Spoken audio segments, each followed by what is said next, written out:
Ayamu was an ugly chick repellent who was mysteriously murdered and resurrected as an immortal zombie. However, when he teams up with magical girls to get revenge on his killer, he gets distracted by plots and spends his immortality rizzing up baddies that want to abuse his zombie meat. Despite being a zombie, Ayamu still managed to live a normal, carefree life in school. On his way home, a cat was about to become Truck-kun's next victim, so the idiot decided to play Superman but was immediately yeeted aside, and as he spun, he ripped an NPC's wig off and had the bush strip him down to his AA batteries, which scared the girls. Later, he arrived home exhausted, and when he saw Eucliwood, his roommate, he thanked her for turning him into a zombie.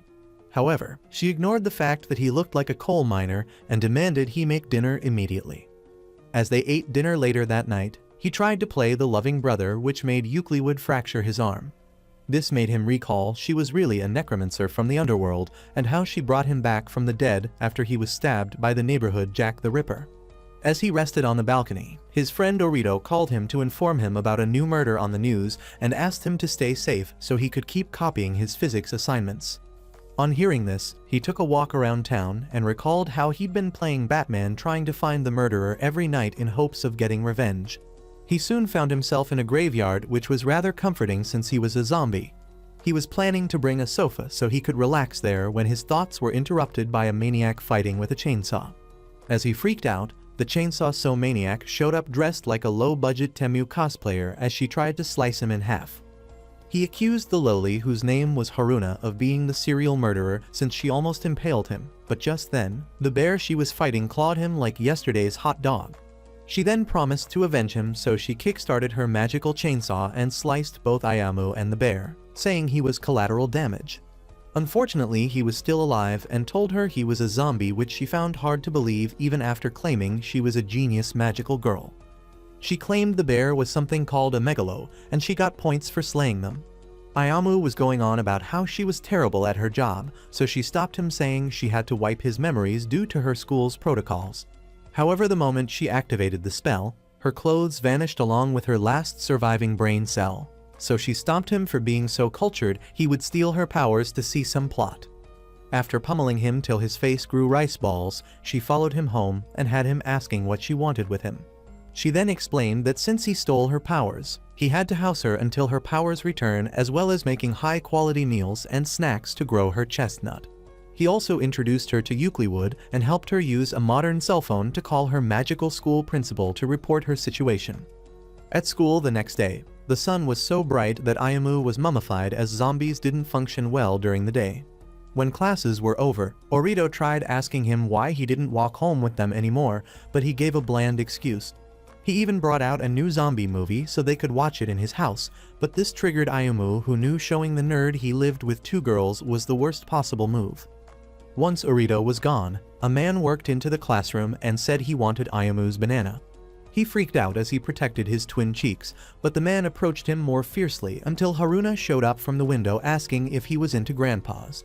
She called him an idiot, as the creep was obviously a megalo, and in that moment, he turned into a crawfish monster who Haruna referred to as double a class Zari. The crayfish monster said he came there because he sensed Haruna's magic and asked Ayamu why he had her magic in him. Haruna then did her best Madoka impression as she transformed into her magical girl form, but the form only lasted a second before all her armors disappeared again. It emitted a white fog which enveloped the area and tried to unalive Haruna with its claws because it had no use for a magicless idiot, but Ayamu jumped in like a meat shield. The megalo launched one of its large pincers at them, but Ayamu stopped it with one hand before explaining that his zombie abilities gave him the ability to draw the full potential of his physical strength in a way that was impossible for normal humans. He proceeded to pummel the monster using punches that were 100% above his physical strength level, which left his arm shattered. When the crayfish monster got back up, Haruna told Ayamu to use her chainsaw, which was named Mistletoe, by transforming into a magical girl with the magic power he had in him. She guided him through the incantation, and Ayamu indeed transformed into her magical girl form, which Haruna said would give him enough defense to match his crazy offensive power.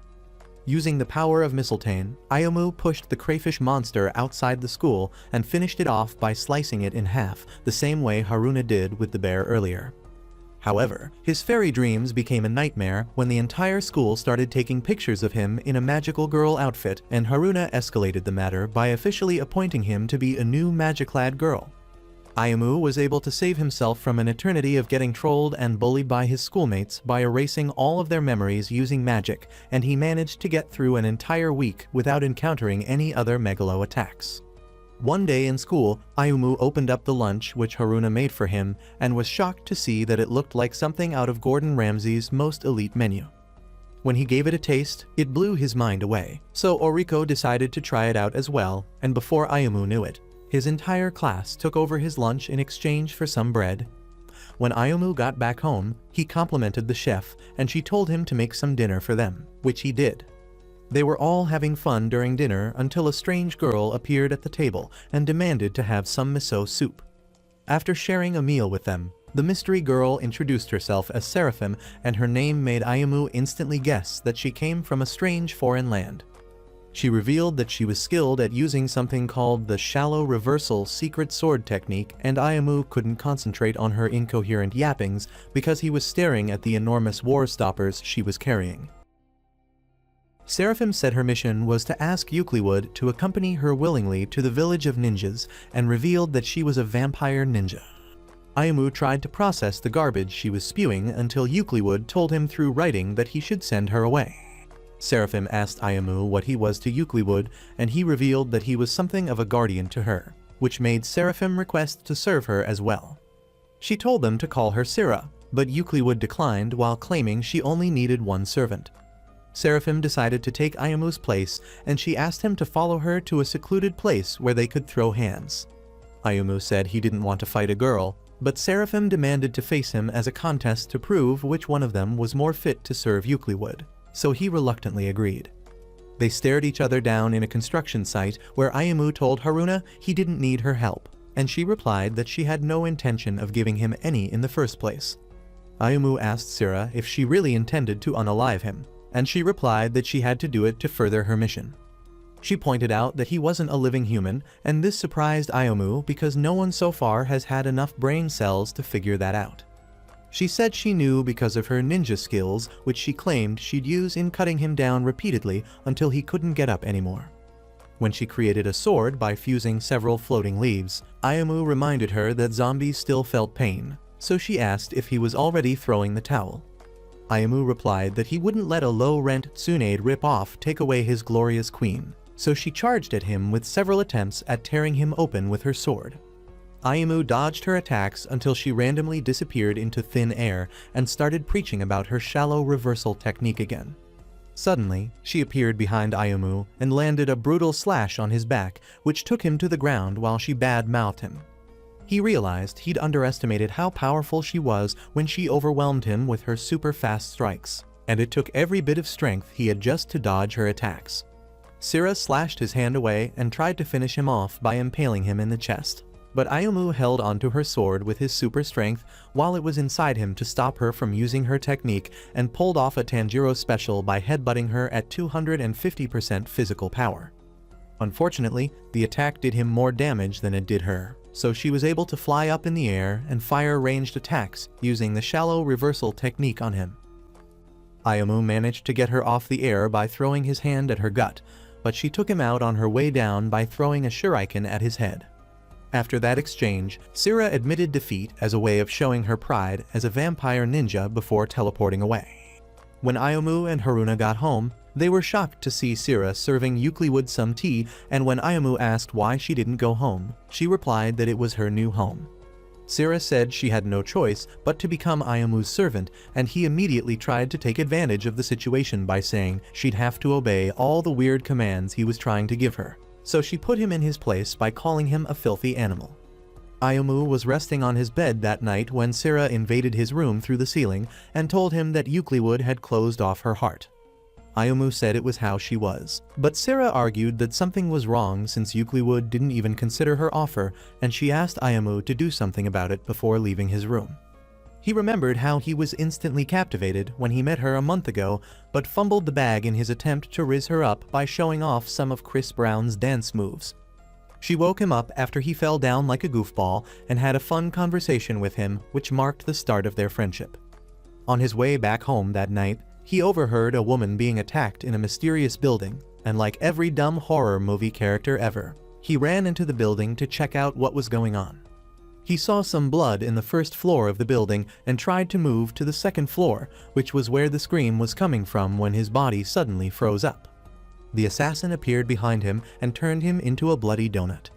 He woke up several hours later in a graveyard where Euclid revealed that she prevented his death with her necromancer powers and asked to stay with him.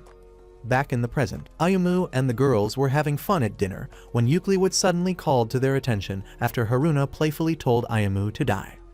She told her not to use those words so casually, but Haruna stupidly decided to continue saying it, so she smacked her across the face and said that death was painful.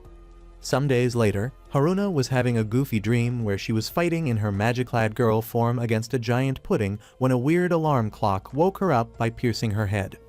At the breakfast table, Sira asked why there were so many weird objects at their home, and Ayumu replied that his parents kept sending them to him from countries he'd never heard of. He spoke about how they left him all on his own while they traveled the world, and Sira said it was the reason he became such a miserable idiot. Haruna was excited when she saw that the last piece of pudding was still in the fridge, but when she grabbed it, Euclid showed up and grabbed her hand. The two of them decided to play a game of Jenga to decide who would get the pudding, and Sira joined them with the intention of splitting the pudding in half between herself and Euclid if she won. While the girls were having fun at home, Ayumu was fighting for his life at school because the sun was so intense that Ayumu had to carry an umbrella over his head during class so he wouldn't get barbecued. Orito tried to rizz up some girls in their class by asking them to go bowling with him, but all of them declined, so he asked Ayumu instead. Ayumu had zero interest in bowling, but when he noticed the girls staring at them, he decided to save his friend from losing more aura points by accepting his offer.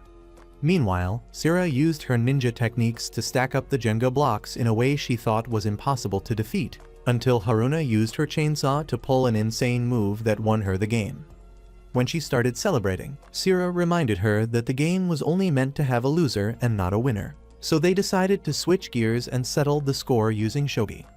Euclid ended up winning the game easily, so they switched to a game of Twister and Euclid handled the spinner wheel while the other two positioned themselves on the mats while talking about Ayumu.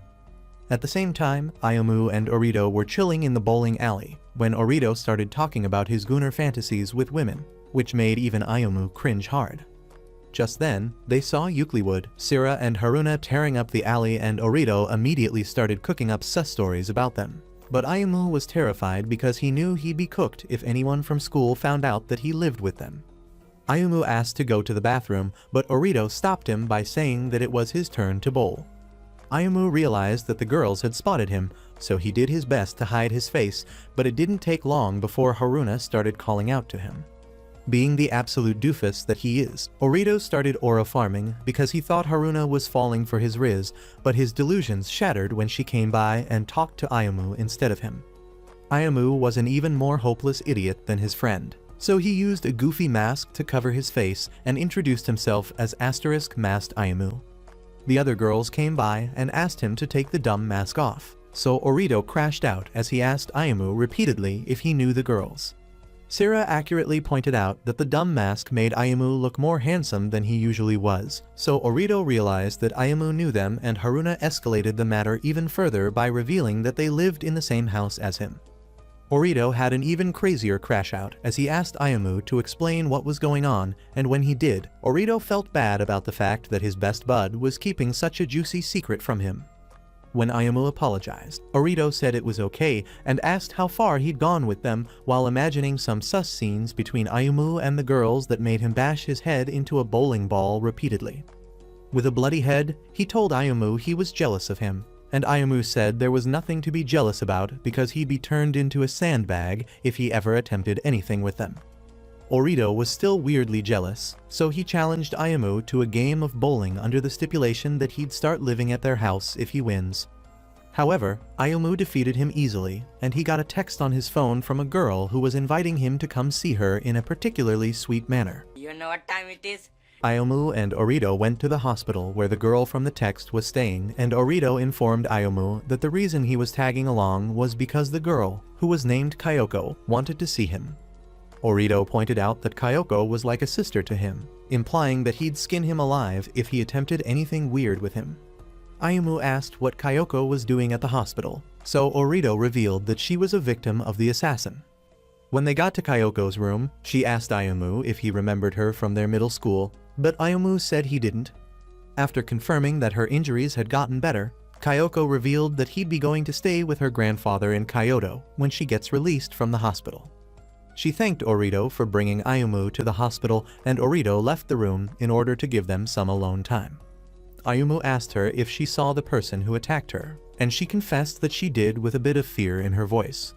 He asked what the assassin looked like, so she revealed that he had beautiful blue eyes and gave some other descriptions which Ayumu realized was referring to Euclid. Seeing Ayumu's spooked reaction, she asked if he knew the assassin, and he replied that it only sounded like someone he knew. Kyoko demanded to know the identity of the assassin because they unalived her parents, and Ayumu told her that the person he was referring to was a mute. Ayumu noticed a wooden sword under her bed, so she explained it was given to her by her grandfather for protection in case the assassin came to finish the job. She clung to him while expressing how scared she was that the murderer could come for her, and Ayumu was shook by the fact that the assassin could actually be Euclid. Several days later, Haruna was using all of the moves she learned from Food Wars to make dinner, and Ayumu was looking at Euclid while thinking about his conversation with Kyoko at the hospital, unknown to them that a mysterious person was watching them from outside their house. Their dinner ended up being a calamity beyond their comprehension, so Ayumu asked Haruna what happened. Haruna said it turned out that way because she had Sira help her with dinner, and Sira said it was her first attempt at cooking before inviting Ayumu to give it a try. Ayumu tried to eat it up, but his chopsticks melted, and Sira boasted that her dish was so overpowered that you couldn't eat it with something weak. They forced Ayumu to eat her disaster food despite the fact that it literally melted everything it touched, and all it took was one sip to send his Smurf-sized brain spiraling into another dimension. When Ayumu woke up, the girls said they were hungry, so Ayumu ordered some pizza and seafood for them before Haruna took the phone to call her instructor Dai. On the phone, she told Dai that she hadn't found a particular artifact they were after, and when Sira asked what the artifact was, Haruna said it was something they called fear. When the doorbell rang, Ayumu thought it was the delivery guy arriving in record time, but it turned out to be the mysterious dog man who'd been creeping outside their apartment named Cerberus Wizard. Ayumu asked if he was something called a Doberman, but Cerberus revealed that he was a megalo known as the watchdog of the underworld who existed only to allow entry to the other side and prevent anyone from leaving. Cerberus brought up the fact that Ayumu managed to escape the underworld after visiting there, and this made Ayumu realize that the overgrown mutt was trying to drag him back to hell.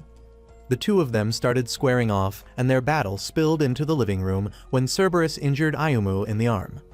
Euclid healed Ayumu's arm using magic, and Cerberus instantly recognized her as his master. After she explained the whole situation with Ayumu to him, he apologized and left their house while telling them that he intended to collect the soul of the person being unalived in the area. Ayumu was instantly alarmed by the news of the assassin resurfacing, so he followed Cerberus on his trip. They landed on a certain rooftop where Cerberus explained that Euclid takes on the pain of whichever person she heals, implying that she felt the same pain Ayumu did when she healed him. He went further to say that she was a special being who was at the center of everything, and that she chose to heal his injuries because she saw him as a special person as well. They went into the scene of the crime where they saw a bloodied body, and Cerberus said the soul was no longer in the area.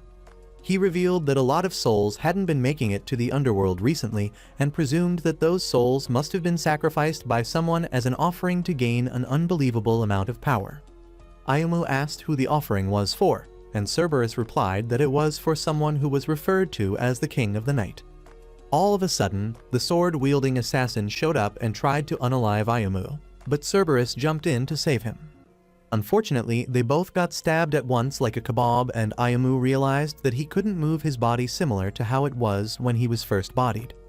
He also couldn't get a glimpse of the assassin's face as they both fell to the floor, and Cerberus told Ayumu to take care of Euclid as he vanished into nothingness. When Ayumu returned home, he told Eucliwood about their encounter with the assassin and asked her why she suppresses her emotions. She explained in writing that disturbances and uncertainties cause her magic to lose control in a way that could affect the string of fate and change reality. She also revealed that the reason she couldn't speak wasn't because she was role-playing Nezuko, but rather because her words carried magic. She didn't know which of her words would have magical implications, so she decided not to say a single word ever again.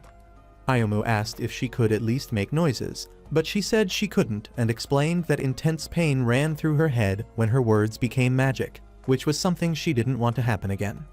She also told him that her blood grants immortality because her heart sources a tremendous amount of power, and explained that she wore her gauntlets and plate armor to suppress her magic because her powers didn't obey her will. She added that her powers will continue working after she dies, and Ayumu replied that it was messed up. She started crying as she said that Ayumu probably hated her, and Ayumu angrily asked why she would ever say that. She said it was because her emotions affected him the strongest and called herself a monster, but Ayumu argued that she was a kind girl. She asked if she could continue staying with him, so Ayumu literally took a page out of her book by writing some comforting words to her. He told her to laugh whenever she wanted and promised to take care of Fate if something happened, implying that he was ready to take on the King of Fear, nuclear missiles, or even Goku to continue staying with her. Whoa, calm down, Jamal. The next day, a giant whale appeared in the city, so Sira flew Ayumu to the location and launched him at it, allowing him to deliver a heavy kick. Haruna revealed that the monster was a class a megalo called the Defeated and Weak Blue Whale before telling Ayumu to transform into his magic-clad girl form. Ayumu transformed and assured Eucliwood that he'd handle the situation before leaping into the air to join Sira in having a standoff with the whale. The whale fired a massive laser beam at Ayumu, which he dodged before asking Haruna how to defeat the whale. Haruna said the best way was to cut off the head, but he complained that it was too thick.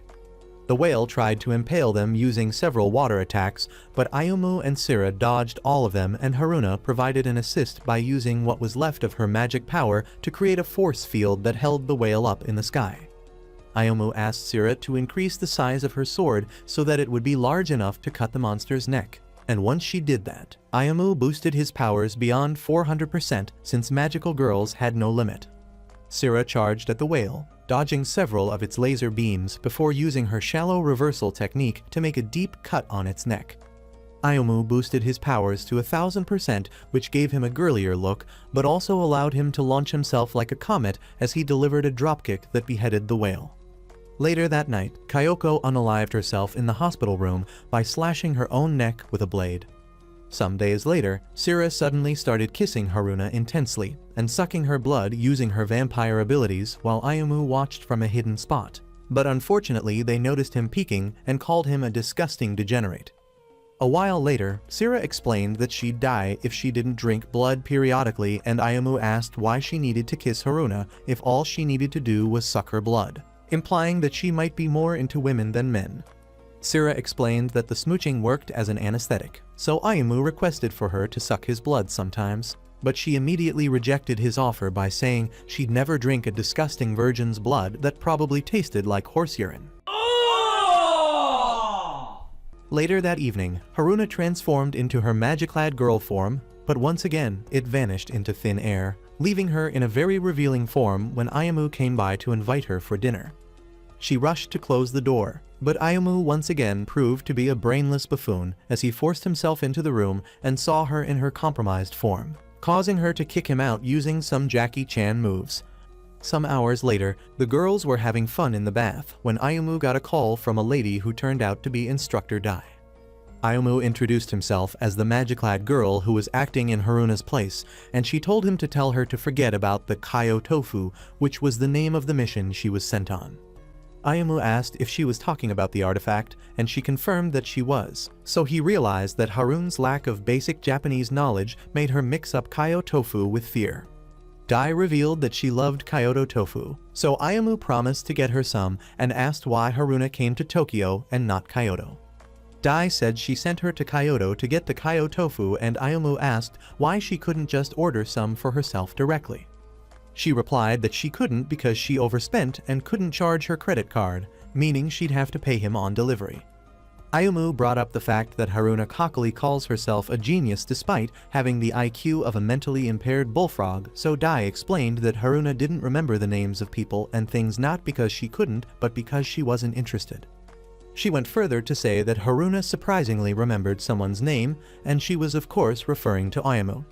The call got interrupted when Haruna came by and started goofing off before Ayumu got another call, which was from Kyoko this time. She told him that she was finally out of the hospital, so he emoted like a dumb Fortnite character while telling her that they'd meet the following night at a great spot he recommended. The next day, the sun was so intense that it reduced Ayumu's mental and physical strength to that of a 3-year-old, and he lounged around in school, waiting to meet up with Kyoko while hoping the sun would miraculously explode. That evening, Ayumu arrived at the meeting spot, which was a graveyard, and he remembered how Euclid told him to stay at home when he was preparing to leave for the date with Kyoko. He also remembered how Haruna tried to follow him before running off angrily like a tsundere, and his brainstorming was interrupted when Kyoko came by. She gave him the Kaio tofu he sent her to get, and he apologized for bringing her out to a weird spot like that. She said it was okay because she got to spend time with him, causing him to blush before asking her how much he needed to pay for the tofu. Kyoko said he didn't need to pay for the tofu, and Ayumu reacted like a delusional girl getting rizzed up by Justin Bieber. When she asked about his girlfriend, Ayumu said he didn't have one, so she recommended herself to be his romantic partner. Ayumu was considering her offer when she suddenly moved in close to him and stabbed him right in the back with a sword. Women. She mentioned how Ayumu didn't die easily, which made him realize that she wasn't a victim of the assassin, but rather the assassin herself. He asked why she unalived her own family, and she replied that they weren't her real family, but rather strangers whom she altered their memories of. Ayumu was stunned by the fact that she could use memory manipulation because he knew the only people capable of that were Magiclad girls, and she proved his suspicions to be true by transforming into her Magiclad form. She said she couldn't alter his memories no matter how hard she tried, and decided to resolve all her problems by ending him. She charged at him several times with clear attempts at slashing his head off, but Ayumu dodged her attacks, only to get sent flying by a kick. When he got back up, she launched another wave of relentless attacks and confessed that she was the one who unalived Cerberus. Ayumu tried to run away, but she immobilized him using a spell, right before Haruna made a surprise appearance alongside Sira. Haruna undid the freezing spell and asked who the attacker was. Ayumu told them that she was the Magiclad girl who ended him, and they agreed to join him in facing her. Kyoko asked Haruna how she learnt how to dispel barriers, and Haruna explained that it was easy to pull it off because she knew how to create barriers. Sira handed Mistletoe to Ayumu and revealed that she was sent there by Euclid before summoning her sword and marching towards Kyoko with her eyes glowing red. When Kyoko's eyes glowed red as well, Ayumu asked if Kyoko was a vampire ninja, but Sira said the power she sensed was something else entirely. Sira tried to slash Kyoko with her shadow reversal technique, but Kyoko easily blocked her attack before blasting her with a fireball. Kyoko tried to roast Ayumu as well, but Haruna saved him with a force field and told him to be careful around fire since he was a vampire. Kyoko switched gears by firing wind attacks at them, and this made Haruna realize that she had the powers of a megalo. Sira got back up and told Ayumu to transform because he stood no chance of beating Kyoko without the magical girl boost. Ayumu transformed into his Magiclad girl form and charged at Kyoko with Sira running beside him. After dodging Kyoko's wind attacks, Ayumu clashed blades with her and asked why she unalived all of her victims. Kyoko said it was because doing so gave her immortality and crushed Ayumu in between 2 tornadoes which she created. She asked if she should cut Ayumu to pieces so he'd never revive again, but Ayumu responded by grabbing onto her with his boosted fairy strength, allowing Sira to take Kyoko down by stabbing her blade through Ayumu and into her body. Before they could take a victory lap, Kyoko pulled the ultimate twist by slashing Sira and confessing that she had 10 more lives. She blasted a huge fireball at them, which got frozen in its path as Euclid made a dramatic entrance. Let's go. Kyoko fired 2 tornado spells at Euclid, which she dispelled without even lifting a finger. That only got Kyoko more excited because she sang praises to Euclid while blasting her with more spells, but Euclid's version of Gojo's Infinity was just too solid for her magic to penetrate. Kyoko tried to Pikachu her with some lightning blasts, but her force field got the job done once again, and Euclid stunned everyone when she took Mistletoe and transformed into a magic-clad girl. After his very first experience with Haruna, Ayumu knew that magic gets absorbed by stronger magic, so seeing Euclid pull off this transformation made him realize that she was the one who was attracting all the Megalo in the area.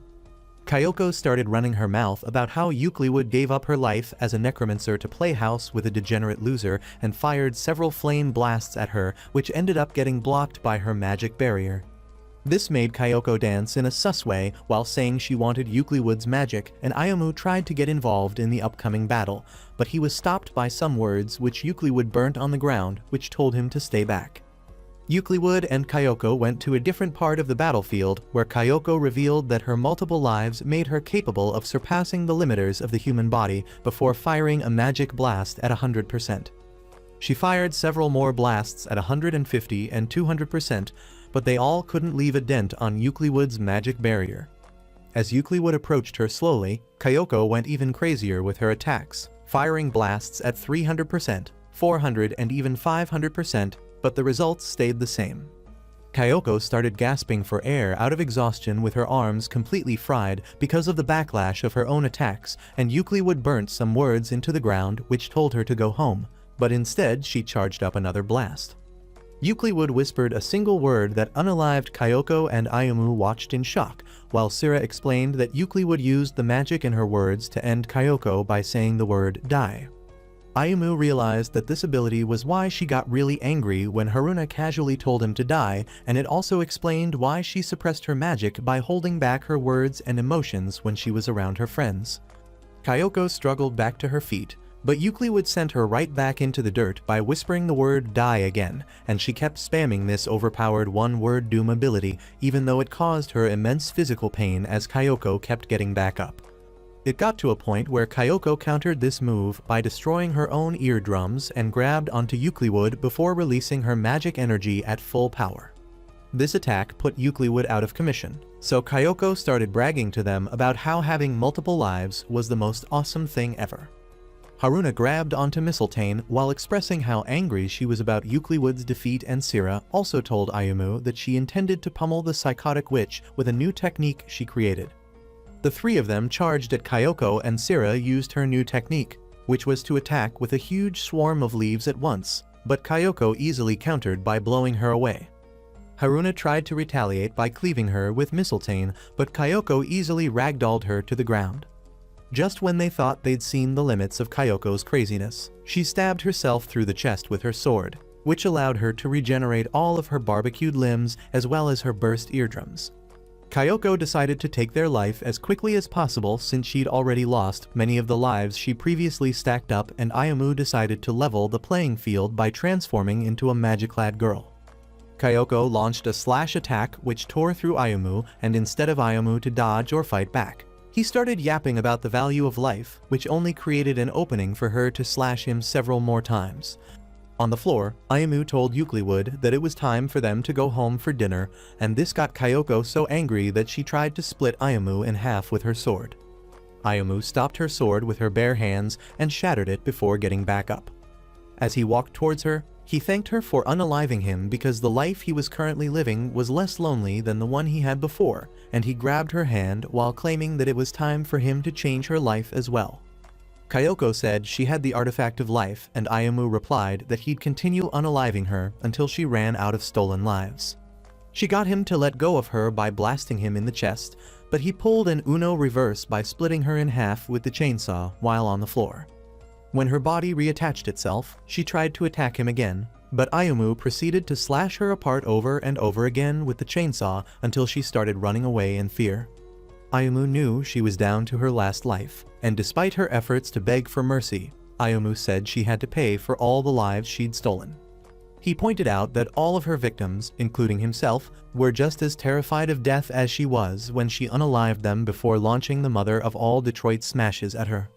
It turned out that Ayumu spared her by targeting the area beside her head, and he met up with Eucliwood, who thanked him for his heroic efforts before demanding a feast for dinner.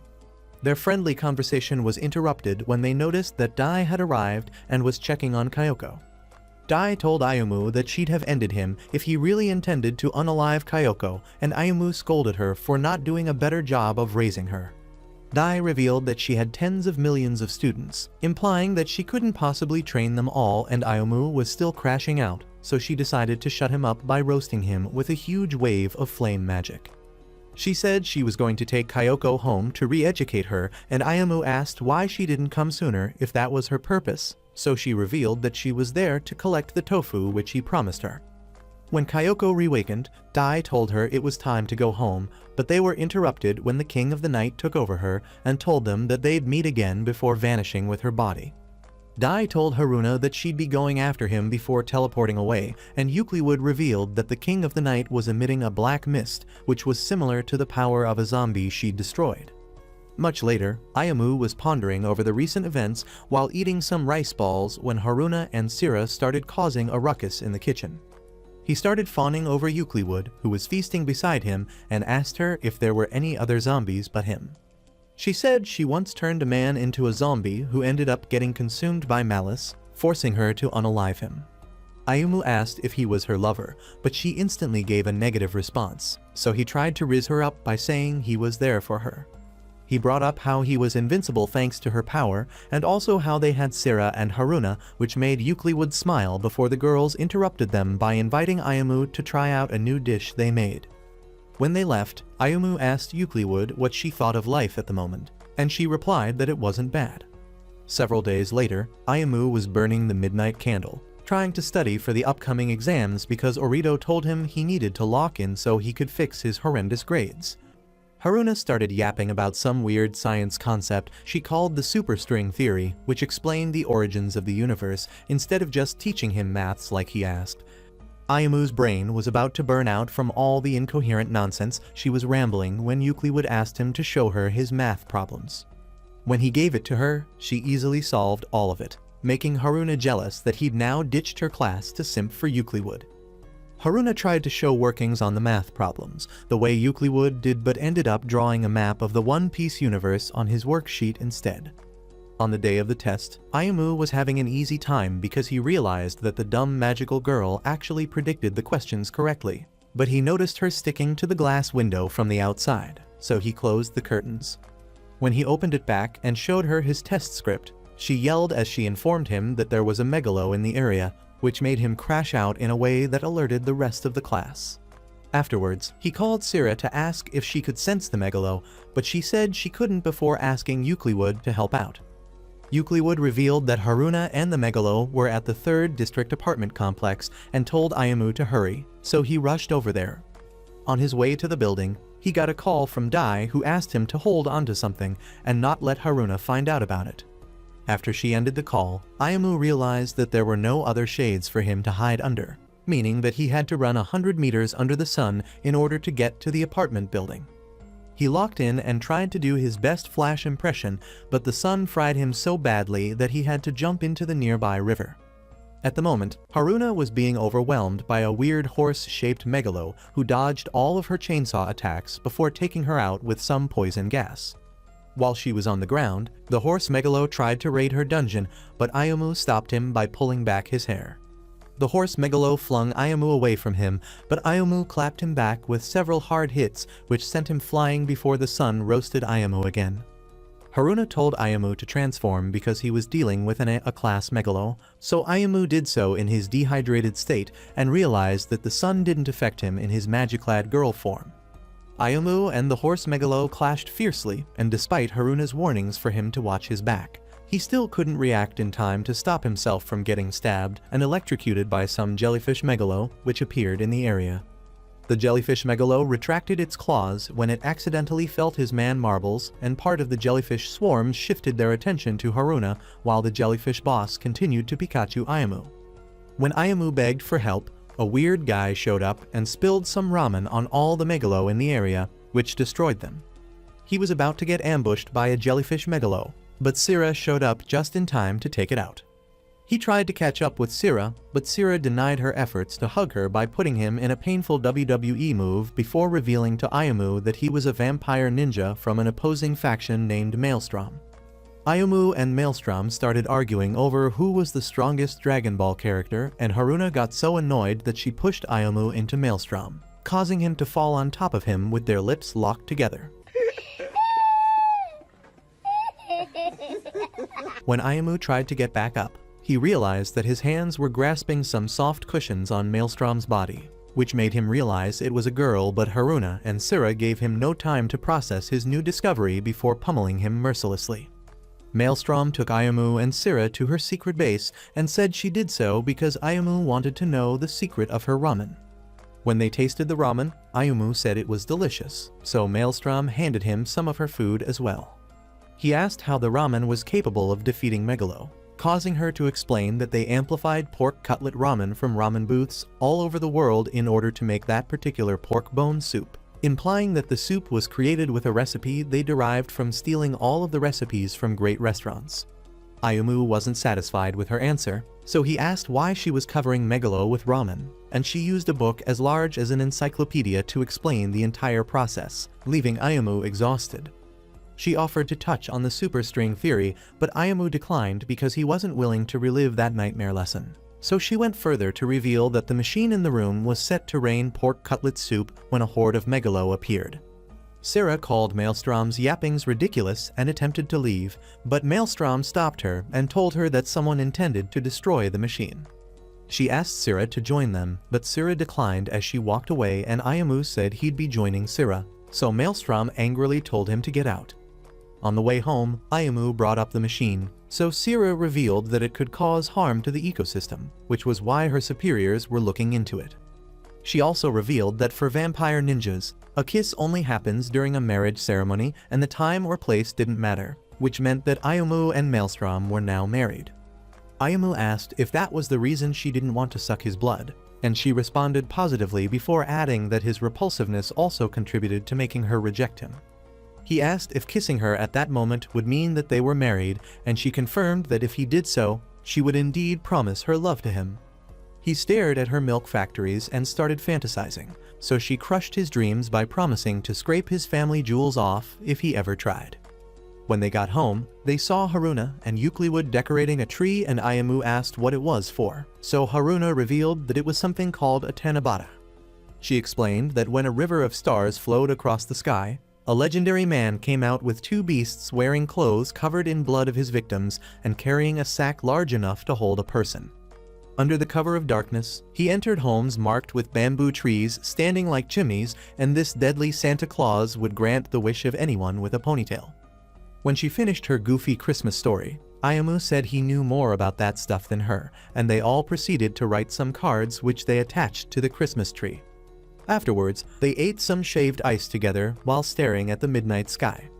The next day, Ayumu was approached in class by a strange girl who gave him a box which she said was now his own. She yelled at someone on the phone in a manner that startled Ayumu before walking off, and Ayumu saw that the box contained a pair of glasses. Maelstrom came by and handed Ayumu a lunch pack while explaining that it was normal for a wife to make food for her husband. She started yapping about how she had no choice but to become his wife, and added that it was always her dream to get married. Orito showed up and called out to Maelstrom in a familiar manner, so Ayumu asked if he knew her. Orito said she was a student from the next class named Tamanori, so she beat him up while telling that Tamanori wasn't her name. Ayumu asked where he got the name Tamanori from, so Orito wrote out the name on the board, which spelled out Yoshida Yuki, and said it could be read as Tamanori. Maelstrom forced the glasses on Ayumu and told him to take a closer look, but it only ended up giving him X-ray vision, thereby revealing her exposed form to him. Some days later, Ayumu was walking to school while flexing the awesome abilities of his new glasses when he suddenly got whacked in the face by a golf club, causing the glasses to fly off his face. He pulled off some elite acrobatic skills in order to save the glasses from being destroyed, only for Sira to show up out of nowhere and take it from him. When she tried them on and saw what they were capable of, she wasted no time to insult him by calling him every possible synonym of the word degenerate. The next morning, Haruna was having ridiculous dreams again. This time it was about Ayumu showing up all dressed up in his magical girl drip, making her so excited that everything she was putting on suddenly vanished. When he rizzed her up and tried to kiss her, Haruna woke up and took the frustration out on the real Ayumu by beating him to a pulp. As if that weren't enough, Sira accused him of somehow sneaking into Haruna's dreams to fulfill his weird fantasies and proceeded to call him a miserable piece of junk. When Ayumu got to school, he opened the lunch which Haruna packed for him, but discovered that it wasn't as luscious as it usually was. However, when Orito came by to be a pathetic beggar as usual, he praised the food for being delicious and invited the whole class to grab a bite as usual. Hours later, Maelstrom met up with a girl from Ayumu's class named Kanami in a diner and told her that she wanted to learn to like Ayumu. Kanami asked why it had to be Ayumu, and Maelstrom was careful not to drop any specifics as she said had to like him because of certain circumstances. When Nanami asked what kind of circumstances she was referring to, Maelstrom said she wanted to like him but didn't know how to since she'd never fallen for a guy before. She then revealed that she was his wife and said she wanted him to like her. Nanami's classmate who was with them asked if she was really his wife, so she claimed she was his school wife before saying she wanted to be the kind of wife he wants. Kanami gave it a bit of thought and came to the conclusion that the way to a man's heart is through his stomach, which gave her weird fantasies, causing her to lose control until a muscular Rey Mysterio cosplaying servant told her to shut up. Kanami pointed out that trying to win him over by making lunch for him might prove to be difficult because his lunches were already very delicious, but Maelstrom said she'd never give up. Kanami also advised her to stop talking like a boy and try to charm him by acting differently from how she always did. She presumed that Ayumu liked lolis, implying that Maelstrom could try to win him over by doing some one-chan roleplay. The next day, Maelstrom gave Ayumu some lunch which she made for him, and when he opened it, he saw that it was made with all the romantic bliss in the world. When Orito tried to take a bite, she smacked his hand away because she wanted Ayumu to have the first bite. Everything seemed to be working out for her romantically until she decided to add some finishing touches to the meal, which was pouring a ridiculous amount of a bunch of different sauces on it in a manner that made it look like something a cat pooped out. Meanwhile, Sira was doing laundry at home when a mysterious paper came flying at her. When she read through the letter, she saw that it was a mission, so she stared closely at Euclid, which probably was mentioned as part of her task. What do you mean by that? Following Kanami's advice, Maelstrom waited at the school gate for Ayumu and immediately demanded to walk home with him when she saw him, leaving him no choice but to agree. On the way home, Ayumu asked what kind of house vampire ninjas lived in, so she tried to shut him up since he was speaking too loudly, but ended up telling the word vampire ninja out herself, forcing him to shut her mouth with his palm. When some old hags passing by noticed them, they accused them of playing dirty games on the street, so their faces got red as they jumped away from each other. They eventually continued their walk and Ayumu asked her to stop calling him her wife, but she refused, saying there was nothing she could do about it since it was the vampire ninja code. Ayumu asked if she planned on moving in with him, but she replied that she couldn't because Sira was there and added that their character types were just too different to coexist alongside each other. When Ayumu asked what happened to the pork cutlet machine, she said it broke down and they got to a junction where they had to split up.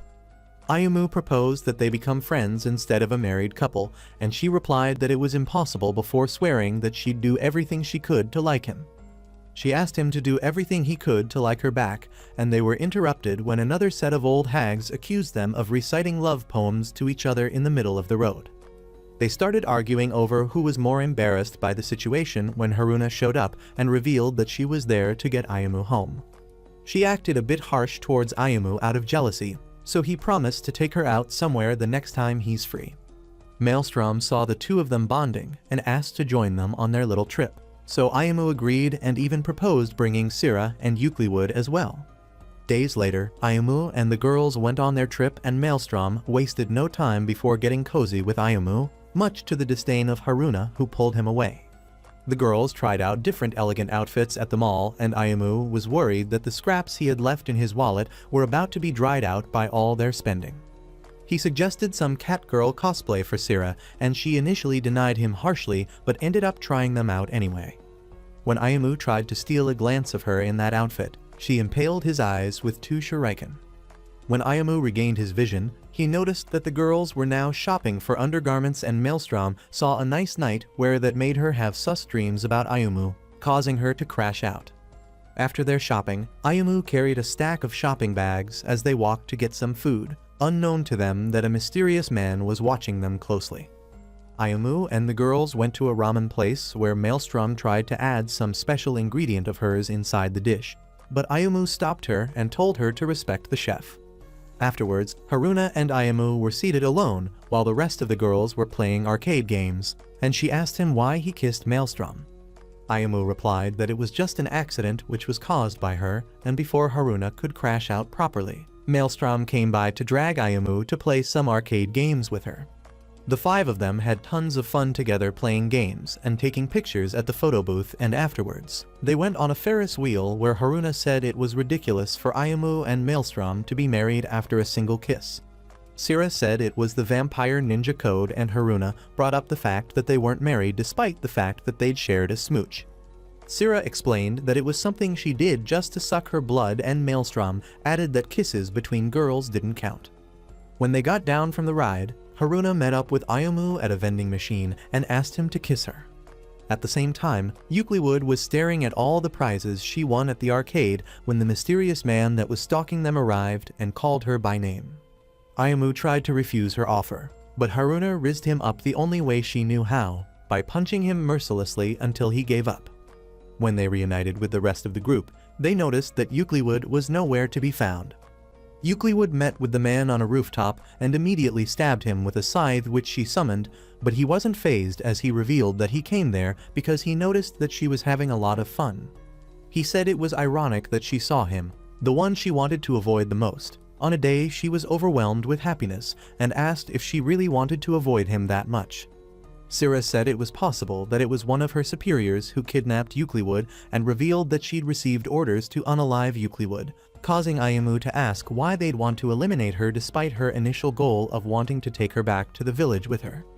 Euclid asked the man if he hated her, and he replied that he did because he thought they'd be together forever. She said it was impossible, and he knew it was because she couldn't forgive him for unaliving something called a 7th abyss, which was why she told him to disappear in a cold manner. She asked what he wanted, and he walked to a set of binoculars in the area as he brought up the fact that she'd made friends.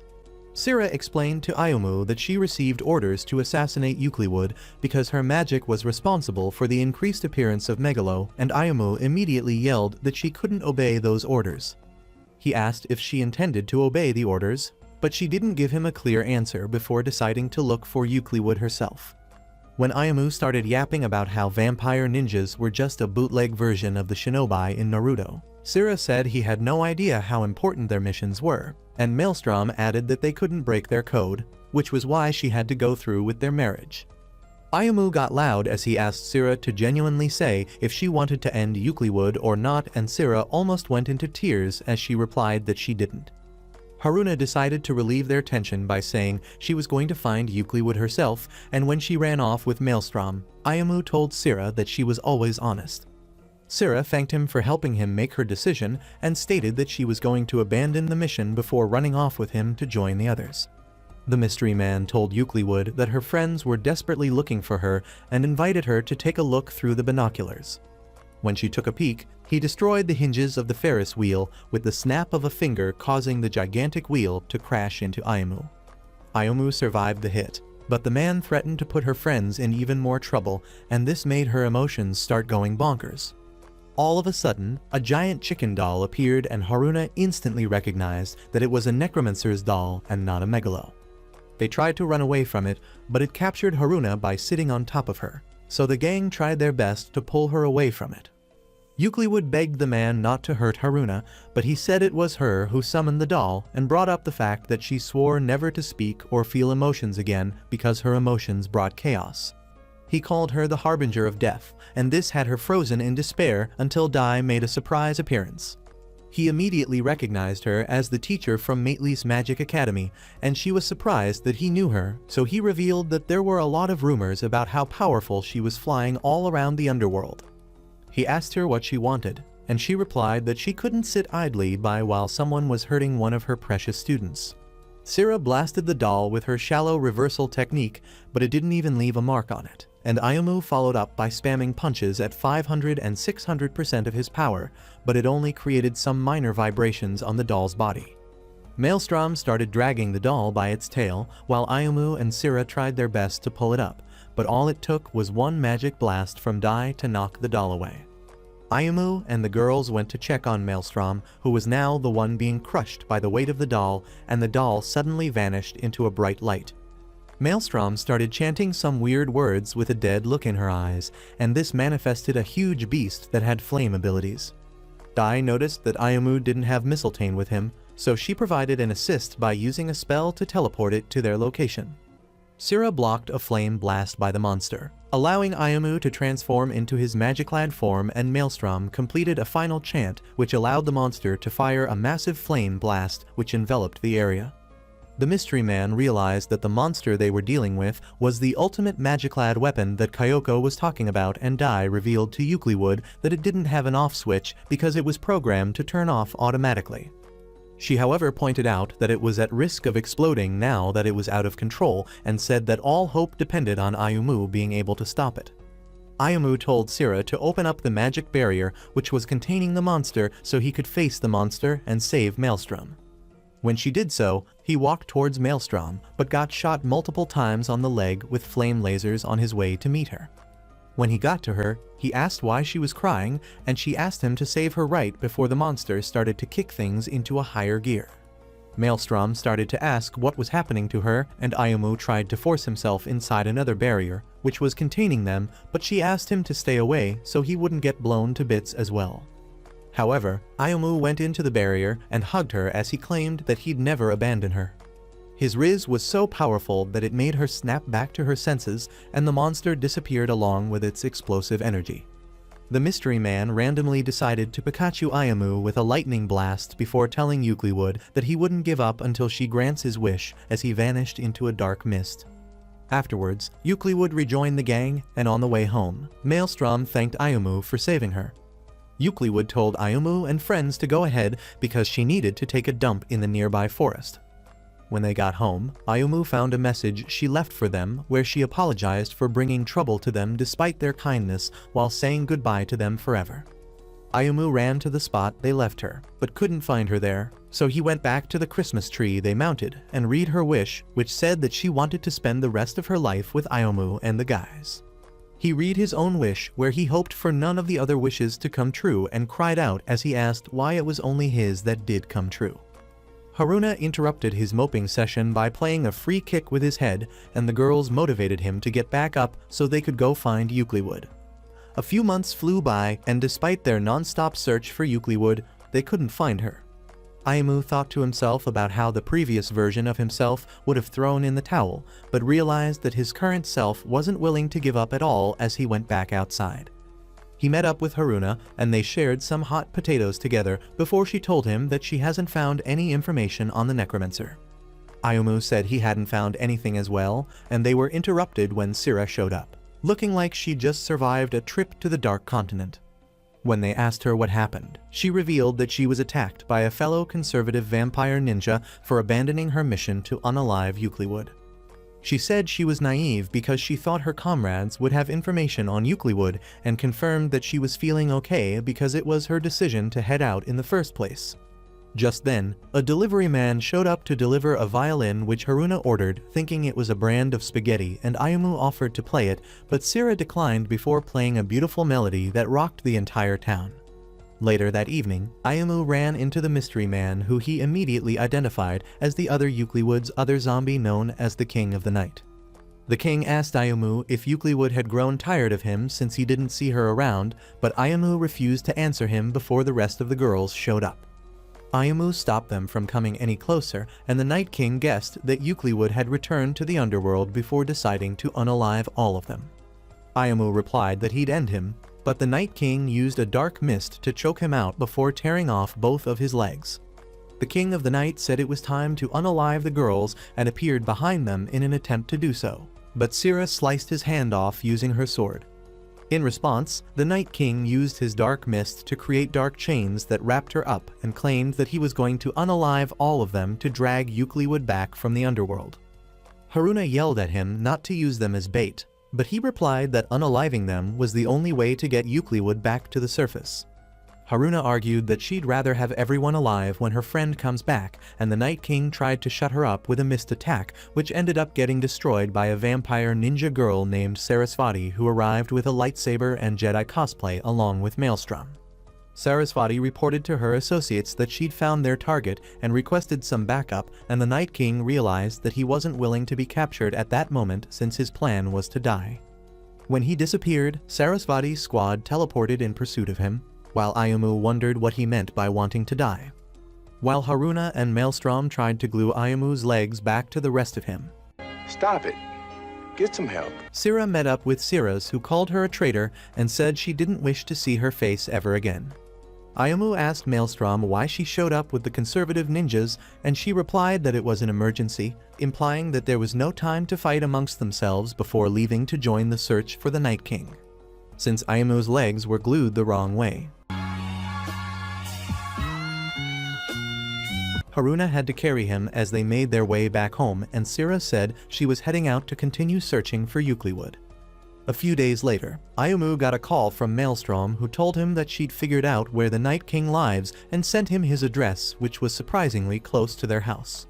She said she hadn't told anyone else about this piece of information because she wanted Ayumu to be the first one to go after him, so Ayumu thanked her in a way that got her embarrassed. Ayumu shared the good news with Haruna, and they started making preparations to raid his apartment, unknown to them that Eucliwood was standing by the gate of their apartment. Sira saw her and tried to run in to meet her, but got blasted with a mysterious attack that left her bloodied on the ground. The Night King who fired the attack told Eucliwood to come with him, so she quietly followed him but stopped to feed Sira a bit of her blood, which made her regain consciousness briefly. Sira woke up some hours later and informed Ayumu and Haruna about what she experienced earlier, so they rushed to the Night King's apartment, where the Night King invited them to join him for dinner. At the dinner table, the Night King proved to be a hospitable host, as he even offered Haruna extras when she asked, but Ayumu wasn't buying any of his gentleman nonsense, as he demanded the release of Eucliwood. The Night King asked Ayumu how it felt to have an immortal body, and when Ayumu asked what he meant, he asked if Ayumu found his eternal life boring. Ayumu said he didn't care, and their conversation was interrupted when Maelstrom and her squad showed up. The Night King tried to offer them some grub, but they declined, so he grabbed on to Eucliwood. He noticed that the apartment was surrounded with ninjas, and Ayumu asked him to let go of Eucliwood, but he declined, saying that she'd run off somewhere if he did. The Night King used his dark magic to plant a bomb on Haruna's head, which he said would explode in a matter of minutes and take down everyone in the room. When he floated out of the window with Eucliwood, Ayumu reached out his hand to her, but she held back, allowing the Night King to vanish along with her. They shifted their attention to the bomb and noticed that it was a parasitic bomb when it jumped back and forth between Haruna and Maelstrom. They transferred the bomb to Maelstrom's head so that Haruna could defuse it, but when she cut the green cable, it ended up accelerating the time. So Ayumu took the bomb on his head. He leapt to the sky, wondering why Eucliwood didn't take his arm before it exploded in midair. Haruna, Sira, and Maelstrom had fun while finding all of the different pieces of Ayumu's body all over town, and they brought all of them to one place, allowing his body to glue itself back together. Haruna and Maelstrom started arguing over the right to wake him up with a kiss, so Sira decided to take matters into her own hands by using a special medicine which ended up being a secret poison from the ninja village that immediately unalived him again. Hours later, Sira and Haruna sat beside Ayumu's unconscious body, wondering why he couldn't wake up. Sira suggested that it was because he didn't want to wake up, and they held on to each other and watched him from the outside while Ayumu went through a series of emotional torture on the inside. In his mind, he saw all of the girls saying the most diabolical things to him and leaving him one by one despite his attempts to reach them. When Dai showed up, Haruna told her about Ayumu's condition and also confessed that she felt guilty about his situation given the fact that she was the one who had the bomb on her head in the first place. Dai said Ayumu had cast a spell on Haruna and that it was her turn to cast a spell on him before using a spell of her own to put Haruna to sleep. sending her into Ayamu's consciousness in the process. Ayamu was drowning in agony in his mind when several images of Haruna appeared and started telling him to disappear. He started considering their offer, causing his consciousness to wither away little by little until the real Haruna showed up and popped one of the fake Harunas like a balloon before asking him what he was doing. When Ayamu said they hate him, she kicked him into one of the fake Harunas, causing it to explode before destroying the rest of them herself. She kicked Ayamu in the face again when he said Eucliwood didn't like him and told him he needed to say it if he wanted to stay with her.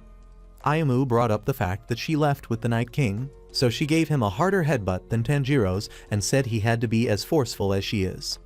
She got on top of him, making him think she wanted to pummel him again, but instead she begged him to come back home to them before vanishing out of the dream world. Ayamu woke up in the real world shortly afterwards and gave her a head pat, which Sira and Dai watched proudly from far away. Afterwards, Sira met up with Sarasvati, who gave her a package which she claimed she needed, and they realized that a megalo had appeared in town which was under the control of the Night King. On a high tower somewhere in town, the Night King told Eucliwood that he had to destroy the city because she wouldn't let him die. Ayamu and Haruna arrived at the room and Ayamu told Eucliwood that it was time for them to go home together, but she replied by asking if it was peaceful without her around. Ayamu said it was but stated that it wasn't enough because they needed her and grabbed a piece of paper she was about to send to him which said that she caused him trouble and threw it away while saying that he didn't care. He asked the Night King what he was doing, so the evil lunatic replied that he made Eucliwood summon a megalo in town and added that his plan was to see Eucliwood have an emotional breakdown after seeing the city get destroyed. He asked her to unalive him and called her cruel for not doing so, but Ayamu replied that he didn't know a single thing about Eucliwood. At the moment, Sira was at the tippy top of a very high tower staring at the giant megalo, which was emerging from the skies, and she remembered the words of Sarasvati when she gave her the mystery package which said that only a melody played by a vampire ninja who had drank the blood of Eucliwood could seal the gates of the underworld, meaning that only Sira could pull it off. Sira began playing the piano, causing the spirits in the area to start vanishing into thin air, and Eucliwood told the Night King that she didn't want to unalive any more of her friends, so he decided to cause her sadness by going after Ayamu. Ayamu tried to punch him several times, but the king yeeted him into the glass window nearby. Ayamu's injuries healed and Haruna suggested they both transform, so they both held onto Mistletoe as they transformed into their magic-clad girl forms. Sira noticed that megalos were beginning to appear, so she started getting afraid until the rest of the vampire ninjas showed up and started playing music beside her. Ayamu and Haruna launched a combo attack with Mistletoe which the Night King blocked with his black mist until they pushed their powers to the maximum, causing an explosion in the area which pushed Haruna away and left the two zombies to square off. Ayamu and the Night King went bar for bar, throwing haymakers at each other until Ayamu began to pummel the Night King at 800% strength while preaching about how the Night King knew nothing about how Eucliwood had been struggling to enjoy life in the human world. Ayamu claimed that he wouldn't let someone who had given up on life to say he understood Eucliwood as he punched a hole through the Night King's head. Afterwards, the Night King told Ayamu that he'd one day understand the pain of immortality, but Ayamu said he wouldn't because he had the girls. Emotional, damn it! The Night King said he'd had enough and begged Eucliwood to put an end to his suffering. So she whispered a word to him which made him disappear along with the megalo he was summoning in the city. Later that night, Ayamu held on to Eucliwood while demanding that she stayed with him, and to his surprise, she replied with her voice that she'd stay with him no matter what. Ayamu hugged her and they said some more loving words to each other before Haruna came crashing into the room. Several days later, Ayamu and the girls went to a resort where all of the guys in the area couldn't help but ogle at the sight of Sira's oversized milk factories. This got Haruna feeling jealous because of the skateboard-shaped body she had, and when Eucliwood walked out in a school swimsuit, she realized that even the lowly necromancer had more stuffing than her.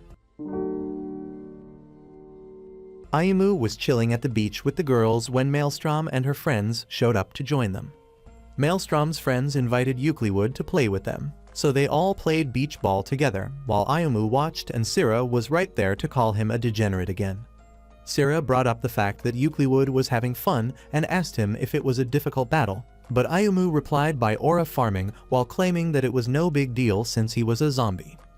Haruna reduced his aura points back to negative by throwing a beach ball in his face, and Dai was somewhere in the resort having a relaxing time as well. Ayumu walked to another section of the resort where he saw Sarasvati singing some of Rihanna's classics on stage and also noticed that Orito was one of the people in the crowd. He approached Orito and asked who the pathetic excuse for an idol was. So Orito revealed that she was a fast rising star who goes by Lovely Kurara. Ayumu realized that his friend was obsessed with her, and Sira was stunned when she saw Sarasvati performing on stage, so she went up there and asked what she was doing. Sarasvati said she wasn't doing any mission, but rather living her daily life as an idol named Lovely Kurara, and yapped some nonsense about how the world of idols was the most beautiful thing ever. Suddenly, they noticed that Sira had overtaken Sira in the idol rankings, so Sarasvati decided to challenge her to a stage battle. The two of them sang their favorite anime songs, while the crowd went crazy until Sarasvati decided to kick things up a notch by changing into a sus costume. Sira matched her energy by putting on some cultured clothes of her own, which made the crowd scream so loudly that the roof nearly came off the building. They were preparing to have their next showdown when Haruna suddenly appeared on stage wearing some punk clothes and sang her own version of Kendrick Lamar's diss track, which got the crowd vibing so hard that she shot up the charts. Her performance got even wilder as she brought dangerous weapons and flame effects, which terrified everyone who had working brain cells but pleased the otakus in the crowd. Ayumu started crashing out as he tried to think of a way to stop this ear torture, and Euclid showed up looking very interested in Haruna's performance, so he asked her if she wanted to sing as well. Dai Sissy showed up and introduced a large machine which she said had the ability to absorb magic and transfer it to another person, meaning that it would allow him to temporarily take on Euclid's Oath of Silence. When Haruna's performance ended, the lights went off and softer music started playing as Euclid blessed the ears of the crowd as well as the viewers with some actually good music. Ayumu was putting on Euclid's armor while attached to the machine, and when he said he was happy for Euclid, he suddenly got hit with a huge wave of pain which Dai said explained was coming from Euclid's magic inside him. Euclid suddenly stopped performing as she realized that the machine had turned off. But luckily Haruna was right there to share her magic with her, enabling them to have the cutest duet imaginable while Sira and Sarasvati danced behind them. Ayumu started ogling over Sira's bouncing cannons, and he said he wished all girls could wear fits that were as cultured as what she was putting on, which caused him intense pain due to the effects of the machine. All of a sudden, Mistletoe appeared and let out a voice which said he'd make Ayumu's wish come true. So Ayumu realized that this bizarre scenario was happening because of Euclid's power to affect reality. In the blink of an eye, the clothes of every girl in the area changed into Onlifin's uniforms, and Sira repaid Ayumu for his creepy wish by calling him the biggest piece of scum on earth while delivering a brutal axe kick that sent him through the ground. Several days later, Ayumu returned home after school and joined the girls at the dinner table to feast on another otherworldly calamity which Sira had prepared for them. Do you think Ayumu and company could beat Dai if she decided to turn evil? Let us know in the comments. That's all for today's video. If you like anime recaps like this, check out this video here.